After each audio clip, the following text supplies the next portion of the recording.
Good morning, everyone. It's great to see you today. We are continuing on a series that kind of talks about our anniversary and the fact that we have been here for 15 years. In fact, it was just a few days ago on the 15th that we kind of celebrated that day, and we've been here for 15 years, and what we want to talk about is just a little bit of the future and what that has in store and your place in it. And one of the things that I have said many, many times, you'll hear me say it many times more, is that this is a church that gets it. This is a church that understands what a church is supposed to be. That it's not just a building with a few people working, but it is filled with people who they themselves are the church. And there's been a lot of situations where I have seen you reach out to people who have been in need, and I've seen you reach out to people that are just suffering and hurting. And I recently, both me and my family actually, were kind of the recipients of that, where there was just this outpouring of care and love. And it wasn't anything, it wasn't a giant crisis. It was just a situation that was very, very frustrating. And so, you know those stories where the family, they come across a big obstacle that they have to surmount, and so they stick to it, and they persevere, and they stick with each other, and they hammer it out, and they get through it, and they are triumphant in the end. You know those stories? This is the opposite of all of those things. I did not handle it well. I'm going to be really honest with you. So basically what happened was this. We decided 6 months or so ago to take just a little mini vacation. We're going to keep to ourselves and just head up north a little bit. And my wife and I realized that the car, it had a funny feel. It felt like there was something not quite right with it.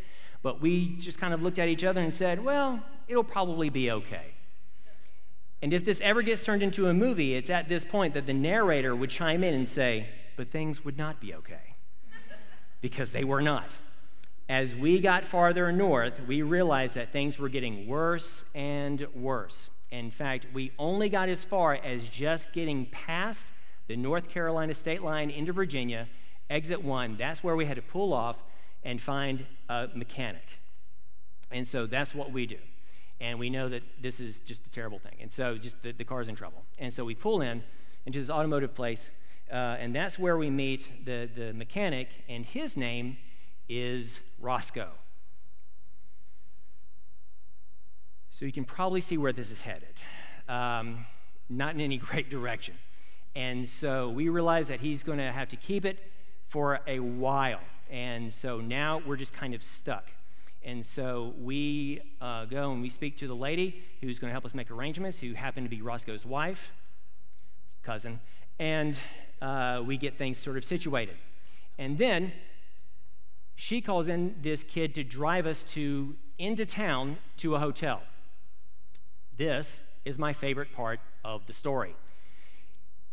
This kid, it's his truck, and but he works for the automotive place, and on the rearview mirror are the little air fresheners that are shaped like trees? He has dozens, if not hundreds, of them all throughout the cab of his truck. They're hanging on the rearview mirror. They're hanging on the little handles that are above the door. You know the clips that you can stick into the air freshener clips that you can stick into the vents? They're just jammed in there, just hairy-carry. And for the first 60 seconds, my family and I are just taking it all in, until one of us finally, we just went, why? Because they were just everywhere. And then he says, well, it's just something me and my friends do. We like to get together. We find a big parking lot, and we get together every weekend, and we show off our trucks and our air fresheners. To which I said, what? And then he said the exact same thing again. And let me tell you, we looked into it.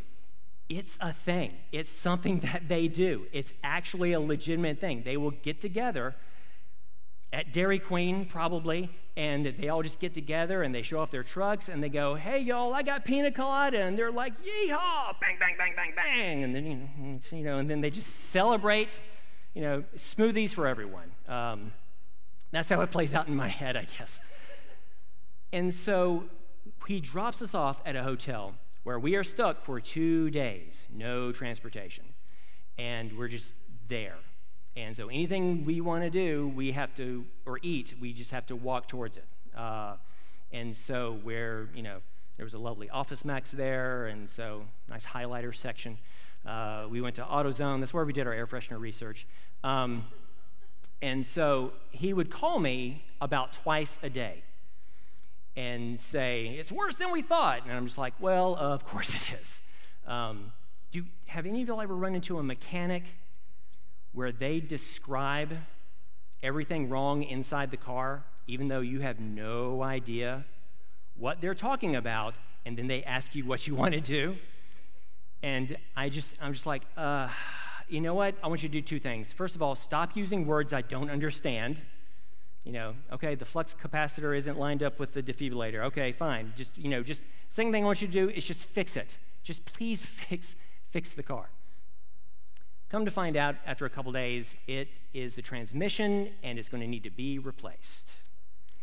That's a proper response. And so I just felt everybody just kind of this dark cloud. And so that's what had to happen.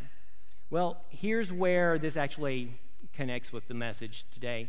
I called a friend here from the church, and he drove all the way up to pick us up. And he was just like, "Where are you at?" And I said, "Just travel north until you see the place where they filmed Do the Hills Have Eyes, and you're there." He comes up, he gets our pop-up camper, he attaches it to his car. Me and my family cram to his car, and he drives us back. And I get back, and everybody was just so sympathetic. It was on a horrible thing. We lived through it, but they were just incredibly caring and understanding and just felt bad for us. There's a guy here who owns a mechanic shop, and he talked to me, and he said, "You could have talked to me. I could maybe saved you some money." Another person came to me and said, "That's an expensive thing. How are you financially?" And I said, "We're fine." Just unprompted. And so I was just incredibly grateful for just this outpouring of concern that came from everybody. And I see that so much, just this, here's a thing, here's a need, here's a problem, here's an obstacle, and we as a church are going to come together and help. And I see it so often. And this is a church that gets it. And as we talk about this 15-year mark, and as we talk about not only a little bit about the past, but about the future, I want to talk about those things and what's important about them and your place in it. And that is what kind of today's message is about, okay? So the first thing I want to talk to you about is this. God did this.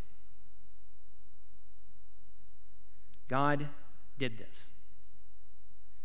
And it's very important that we all understand this, from Pastor Steve down to every member, that this is something that God has done. Did you know that some scientists got together who were bored, and they just decided that they were going to look into this, and they realized that when it comes to a farmer planting and harvesting a crop, that the farmer only does 5% of the work. Everything else, everything that goes into that crop becoming what it needs to become, that 95% is just earth and nature and God doing his thing. And the church is very much the same way. Verse I want to read to you is this. This is from Philippians 2:13. It says, "For it is God who works in you to will and to act in order to fulfill his good purpose." This is God's work. It is something that he has done, and we cannot forget that. As you look through the Old Testament over and over and over again, he tells either the fathers of the faith or the main characters in the Old Testament, and even a lot of the kings, that you will be successful. I will give you success as long as you obey me You take your guidance from me, and you seek me out. And we see those who are successful because they do those things, and we see those who are not because they don't. And then we even see this, and we even see in the New Testament, we see Jesus saying, apart from me, you can do nothing. Please understand that this is God working in us. There's a verse of Scripture. It's not on the screen, but I want to read it to you real quick. It says this. It's from Deuteronomy 8:17 and 18. He says, he did all this so you would never say to yourself, he being God, I have achieved this wealth in my own strength and energy. Remember the Lord your God. He is the one who gives you power to be successful in order to fulfill the covenant he confirmed to your ancestors with an oath. And another reason this is important is not only to make sure that we're not taking credit for what he ultimately is doing, but it's also to kind of broaden our minds. You see, we're in what I call the revolving door. And it is something here at Spout Springs that we have come to understand and respect. And the revolving door is simply this. There are military guys that are PCSing, and they are coming here, and there are guys that are leaving. And what we need to remind ourselves of is this. There are people that none of us have ever met that will be coming here one day. And God is working in their hearts, working in their lives to get them to where they need to be. And there are people that are here right now that God is working in, and then there are people who are going to leave, and we may never see again, and God is going to continue his work. We are a link in a chain that God has forged, and we're simply a part of it. And I remind you of that because sometimes we get a little bit worried. We just kind of wonder, what's the next thing? How are things? And especially in a time like this where things have been so unstable, things have been so just frustrating, things have been just, without just a lot of stability. And we need to realize that God knows what is happening, and he is the author of it. So as we continue to do ministry, keep in mind that God's got this, okay? Our success comes from the Lord. Another thing that I want everyone to remember, and why we've been here for 15 years, is this. You did this. You did this. I cannot tell you how important it is that the people in this church understand that the church, it is not a building, it is not an address. It is a people who are willing to do the work that they have been called to do. And it is something that you have done. It is something that you have taken part in. And this is one of those verses that I'm going to read to you. And as I do that, I want you to pay attention both to what the present reality and what it is that Paul is praying for. He says this, and this is my prayer, that your love may abound more and more in knowledge and depth of insight. Meaning just your love for God, your love for other people. And that more and more in knowledge and depth of insight, meaning your spiritual understanding of the way the world works. So that you may be able to discern what is best and may be pure and blameless for the day of Christ. Filled with the fruit of righteousness, that means good works, doing the things that God has called you to do, that comes through Jesus Christ to the glory and praise of God. The church in Philippi, that's who he's speaking to, and he's telling them, you're doing it already. You're doing this, and I want it to continue. You want to do it more and more. You want to grow in that love for other people. You want to be able to grow in your spiritual understanding, and you want to be able to grow when it comes to what it is that God would have you do. One of the things that's happening right now is really crazy, is that our calendar is getting very, very full, the church calendar. And all kinds of people are antsy. They're ready to get back out there again. And they're coming to us almost to the point that's a little unnerving. There's a lot of stuff going on. And I'm actually going to tell you about some of that stuff in just a moment. But it is all stuff that you are doing. It's stuff that you're initiating, things that you're starting, where you see a need and you want to step in. Steve and I can't remember if he said this in a staff meeting or if we were just, talking one-on-one, but there are a lot of pastors out there who are loving the pandemic. And the reason that they are is because they were in a church where they were the only ones doing anything. They had to go to the hospital to visit people. They had to go and visit people who really didn't need visiting. They had to be the chauffeur for the van. They had to do all of these things. I haven't been by there in a long time, but this is the season. There's a church out in Spring Lake. And if I drive by there on a Saturday, there's a good chance that I will see the pastor cutting the grass. And let me be really clear about this. Pastors are not beneath sweeping a floor, cutting grass, setting up chairs, any of those things. They are not. But when the pastor is expected to be the gardener and the visitor and the chauffeur and a pastor, it is very hard for him to be a pastor. The staff here are able to do what we're able to do because you do what you've been called to do. You did this. And we're not going to people and just saying, hey, will you start this group? And hey, will you do this thing? And hey, will you do that? You're coming to us and saying, I want to do this, I want to do this, I want to do this other thing. And it's amazing. You did this. You are the ones that made this happen. And I cannot thank you enough, and I cannot express to you enough what it's like to be a part of a church that gets it, that finally gets it. And I'm very excited for what the future holds. That is the next thing that I want to talk to you about. This isn't so much a sermon point as a little bit of an advertisement, so kind of bear with me. I'm breaking the rules, okay? You with me? The next thing is this. Here's what's next. I want to talk to you about some of the stuff that's just kind of coming along. And I'm doing this not just as an advertisement, but also the fact that things are gearing up. We've transitioned into this corona pandemic, and now we're transitioning out into a new normal, okay? And so some of the things that are taking place, and I've had to write them down, we have several ministries that are either being started or they're starting back up. We have a young adult ministry.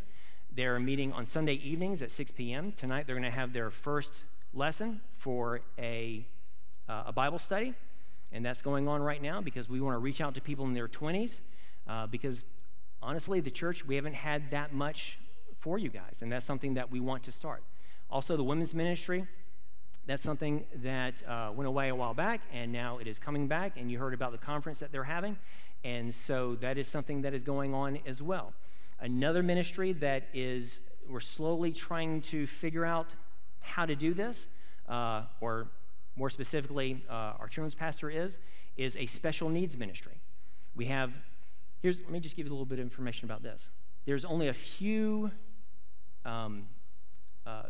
military bases that really have the resources to help children with special needs.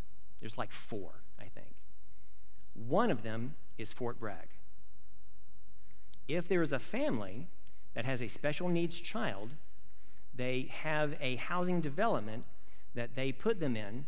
It's either them or just large families. And they often will be put in Linden Oaks. And so now we have this incredible opportunity to reach out and help those people, okay? So that they don't feel embarrassed about coming out, so they don't feel shy about coming out, so they don't feel like they're going to be judged, and so that they can just go to church and enjoy it. Okay. Also, we're looking at a lot of connection groups. A lot of people are wanting to start those back up. I wish I could give you a lot more information about that, but what we're going to do is some of those have already started, and we're probably going to do a big push coming up in the fall. Another thing that is going on is there are some events. We have a food drive/tailgate party that is coming up on May 1st, and we hope that you'll come out for that. It's just a chance for us to get together, have fun, but also to help the local food pantry. That helps the community. You also saw that we have some conferences. He mentioned the military family. He mentioned also the women's conference that's coming up. And then also, there's another drive that's coming up that is going to be in the following month, where we're going to be trying to help out foster families, okay? And there'll be more information about that as we get closer to it. Also, we are trying to do things in missions.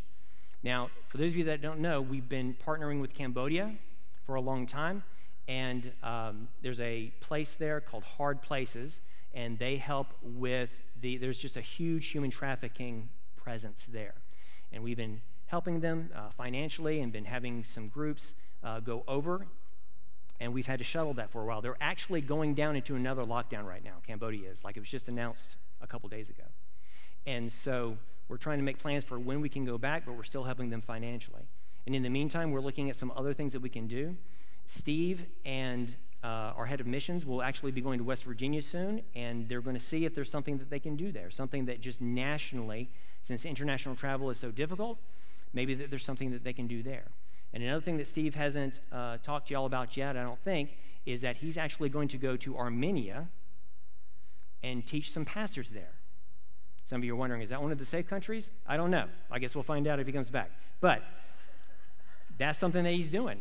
And so there's just, in fact, these next 2 months are so crazy. There's so many events, and Steve will be gone for some of those because of West Virginia, because of Armenia, and I'll be stepping in. And that kind of, so it's just going to be kind of a strange next couple of months. And so because there's just so much going on, but a lot of opportunities being presented. And I'm really hoping this is something that you can take part in.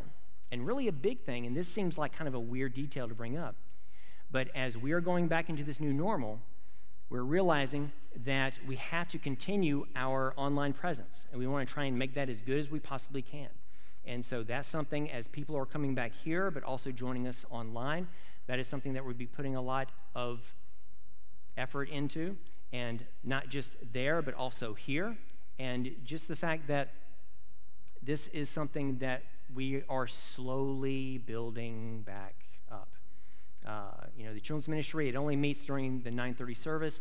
Soon it'll be during both services. We're just slowly building towards that. So there are all these things that are just kind of a slow burn that we're trying to get together. Some of these things are experiments. Some of them are more set in stone. But there's a lot of things going on. And I just want you to ask yourself, where would you like to step in? What is it that you would like to be doing? What is it that maybe you could take part in? And as we do these things, it could be something that has to do with another ministry. It could be something that happens here on Sunday morning. But what is it that perhaps you could participate in? Because the last thing that I want to tell you about is this. And it's simply this. God wants you. He wants to use you for your own development. He wants to see you grow because of you using your gifts that he has given you. And he wants you to know that he wants you. There was a pastor friend of mine years ago. He, bit of a mentor, and he was in the hospital. He had had a heart attack. And as he was laying in that hospital bed, his brain was just spiraling. Just, what am I going to do? How can I lead the church? How can I, what's going to happen? What's going to happen there? How do I do this? And how do I do this other thing? And what's going to take place? And eventually, God just kind of spoke to him, and he said, I don't need you.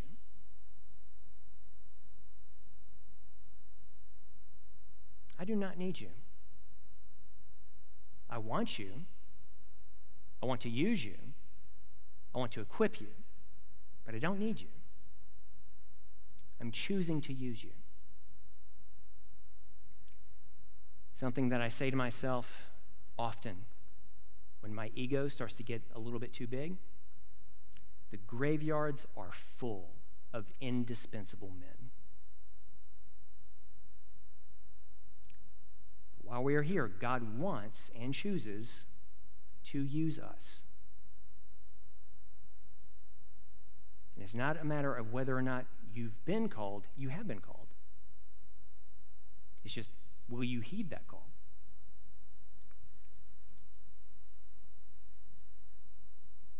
And it's something that happens regardless of your age. There was a great get-together that we had. We had our kind of cleaning up the campus right before Easter. And there was a group of us that we go up the road that leads down to the campus, and we were just picking up garbage. and we just had people from like every age. We had, a young girl that's just kind of joined us somewhere in her 20s, all the way to, Kevin Sweats was out there. He's been here longer than I have, and we just spent some time talking to each other, getting to know each other, and we learned something. People are gross. There was a lot of garbage out there that was just, it was just really, there was a bit of a contest that we had to see who could pick up the most disgusting thing. It was just, hey, does this win? Yes, you win. Why are you holding it? So it was really gross. And so, but we just kind of spent that time just getting to know each other. And it does not matter your age, because we use I'm too young and I'm too old as an excuse a lot of times to just not do anything and to not participate and to just kind of sit on the sidelines. It does not matter what your age is. God wants to use you. It's also regardless of your past. This one annoys me the most. I can't tell you how many times as a pastor, I've been in some form of ministry for 30 years now. And I've heard it so many times. Well, if I went to church, the place would burn down, or God would strike me dead, or I would, I've never understood how people are so proud of their past wickedness. And basically I just go, well, here's the thing. You're an idiot. And I tell this story, and it is one of my favorite stories to share, and so I'm going to do it again. We had a guy here, many of you will remember him. His name was Bill Stopper, and he was the janitor here. He passed away from cancer a while back. It's been a couple years now. And there was a group of us just kind of hanging out together. And Bill had an interesting past. He partied quite a bit and had been exposed to quite a few things. And so we're all just kind of there, and this group was comparing notes on the drugs they had and had not tried. And so at one point, Bill says, I never tried Quaaludes. Oh, wait, yes, I have. I don't even know why I said that. And I had to excuse myself because I was laughing so hard. When you destroy the part of your brain with drugs that keeps track of the drugs that you've done a lot of drugs. And it was just hysterical to me. And so people will say, oh, well, this and the other. And I go, you know what? Have you persecuted the church and tried to kill Christians and imprison them for their faith? No? Well, the Apostle Paul did, and God welcomed him in. So it's not about your past. Regardless of your age, regardless of your past, and regardless of your destination. This one's very unique to us. Again, because of where we're at. And guys, and honestly, the families of those guys, I get it. When you're in the military, you get used to making friends on a certain level, and to an extent where you just really don't put down roots. And you realize that all the friends that you make in one certain place, there's going to come a point where it just ends. I've had a lot of neighbors in the 10 years that, or 20 years I've been living in the area. One time there was a guy who moved in next door. I went over to say hello, and first thing he told me, yeah, in a year I'll be gone. I said, really, a year? And he said, yep, every 12 months they move me. And I was like, what? I mean, it's just the crazy, how do you, and he had no family. How do you build a family like that? It just boggled my mind. And it's something that I get because not nearly as much as you have, but I've dealt with it too. I've lost a lot of friends. I'll never forget, there was this guy, his wife had been praying for him for years. He finally came to church. He invites me over to his house. I lead him to the Lord. A baptism, next week, gone. One time, we had an elder, and we went through the whole process. He became an elder. We ordained him. 2 weeks later, gone. But here's the thing. We don't care how long you're here, and the time that you're here, we want to help you get just a little bit closer to God. One time there was a guy, this is early in the time of the church, he was here, and the band found out that he could play guitar. And they said, oh, that's great. Do you want to play on stage? And he said, well, I'm going to PCS in 3 weeks. And they said, that's great. You can play twice. And he did. He was on stage 2 times. He played the guitar, and then off he went. And so we try to keep that in mind. We try to build things with that in mind. In order to become a partner here at the church, there's one class. It's not this 12-week-long thing. If you go into a small group, we try to keep the materials, and we encourage them to do the same, where the material is only 6 weeks long, because people are they're coming in and they're coming out. We try to make that loop of going from I'm interested in serving to actually serving. We try to make that, we hand them, if they sign up for the children's ministry, she hands them a link that says, here is the background check, go ahead, fill it out. I'll have you up and running in a little bit. So we try to close that loop. So we try to do it with those things in mind. So that, because we have a lot of excuses for not getting involved. And as we were discussing this message, the staff, we get together and we talk about it a little bit. One person brought up the fact that, just serving God and growing spiritual like that, it really is a type of self-care. Because here's the thing. It's not about Stout Springs Church. It's about working for the kingdom of God. Remember, we're a link in a chain. Wherever it is that you come from, wherever it is that you may be going, we just want to help you. In the time that you are here, we want to help you get a little bit closer to God. And that's it.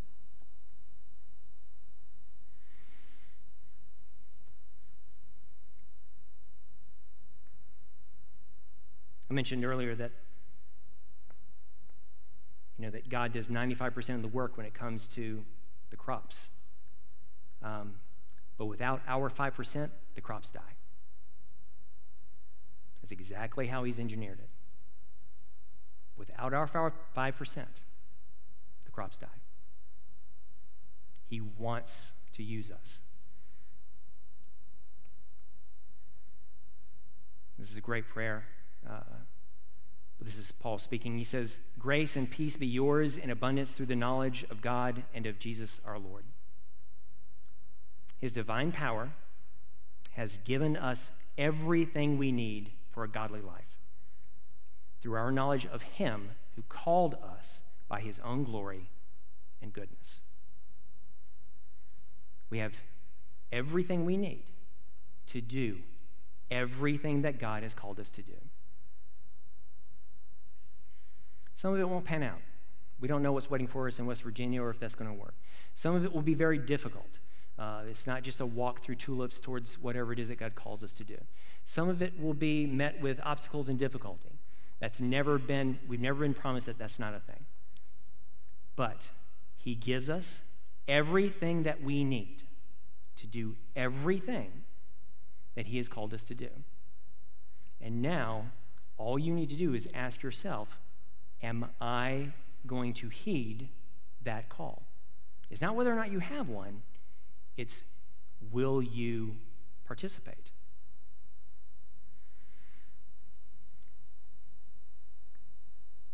At the end of each service, we remind you that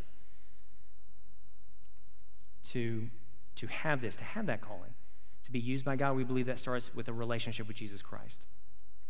And what we offer is every week we have what is a blue bag.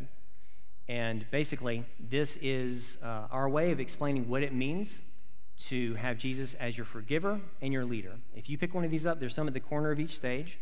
There's some on the tables in the back. And if you pick one of these up, somebody will very clearly explain what it means to have a relationship with Jesus Christ. You can also pick one of these up if you are wanting to get baptized, okay? Maybe you've already gotten saved, but you haven't gotten baptized yet, and so this is what you want to do. We also have a couple other stations. We have our cross, if you want to spend some time in prayer over there. You can do that as well. And we also have a communion station that's right next to it. And so if you want to take some time to spend some time in communion, you can do that as well. But as the worship team comes back up on stage, I want to simply ask you to prayerfully consider these things. What is it that God would have me do? What is it that he would have me step in. Remember, this isn't a Spout Springs church. This is our anniversary, and I'm excited, and I love what it is that God has done.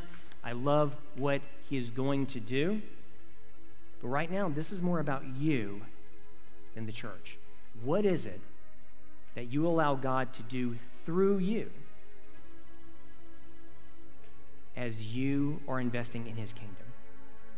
Remember, it's not a matter of if I've been called. It's will I simply accept